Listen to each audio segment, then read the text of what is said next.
My love for Stephen King dates all the way back to when my mom bought me a paperback copy of the sprawling novel Insomnia way back in 1995 or 1996.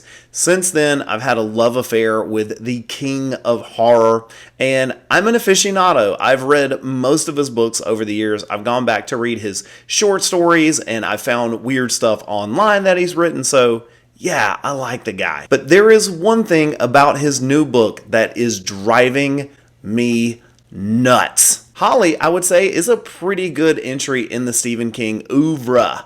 It's really great. It brings back Holly Gibney, and I think Stephen King loves the character, and it shows on the page. Because this book is crafted with, a historical, workman-like, blue-collar writing style. He is really getting to the story. There is nothing grand or overbearing about it. He is not reaching for the stars here, but he wants to write a really solid novel. And yet, I think there is one thing that could be considered a blind spot for King in this novel. And it is the fact that every single character is a writer. It seems that way, at least. By my count, and I'm only about halfway through the book, there are at least 5 characters with some sort of aspiration of being a writer or poet. I get it. I hear the feedback. I hear the pushback already. Stephen King has traditionally had writers as the protagonists of his stories. I get it. I love those books too. Okay? The Dark Half, awesome. Secret Window, great. Okay? I know what Stephen King does in his books. The Tommyknockers has an author as a character. It happens. The dude loves writing about writing.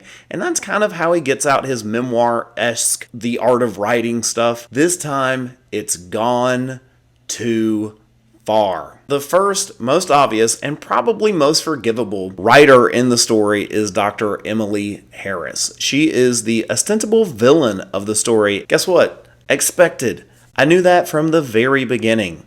They refer to her as a poet right from the beginning of the story, and so, okay, granted, there's one. Now, what's interesting about that character is that is a writer who is a villain. Usually, it's the other way around. The protagonist of the story is usually the writer. Stephen King fancies himself as the pen is mightier than the sword hero type archetype. But then we have even more. Jerome Robinson, who is Holly's sometimes partner and friend throughout all of the Bill Hodges trilogy, he's writing a history about his family. It started as a term paper and now it's being published. Okay, that is a leftover from the other books. He's continuing that thread and that storyline, and I think that's okay. So that's 2.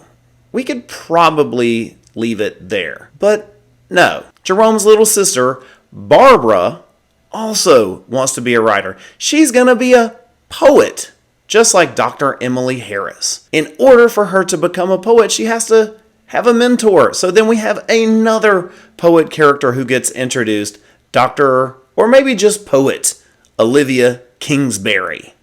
And I don't think it's a coincidence that the last name has King in it, right? That's 4. That's 4 in one book. But Tyler, you mentioned 5. Here is the 5th. Stephen King even makes Holly Gibney want to be a poet. And I'm sure that it's been mentioned in other books, and that's totally fine. That is probably something he's thought of. But the fact that we have 5 characters who have some relationship with writing is just too much. You need one stand-in for Stephen King, right? I think that's acceptable. That's something that's been done over and over again. And you get some pretty good insight about writing in this book. I'm not even saying that. But I think having that many characters that's just too much. It's a blind spot for King, and it makes it kind of weird to read. I'm going to talk a little bit more about why that is in future videos, but I just had to get this off my chest because I'm only halfway through and I'm kind of annoyed that every plot line revolves around someone being a writer. Now, if you disagree and think that it was just the right amount or he has the perfect idea here, feel free to mention below in the comments. But otherwise, I think I'm onto something here. Be sure to subscribe because you'll get more videos like this analyzing popular books, authors that you love, and other stuff too. Thank you for watching. Like and subscribe, comment below, and we'll see you next time. Thanks for watching.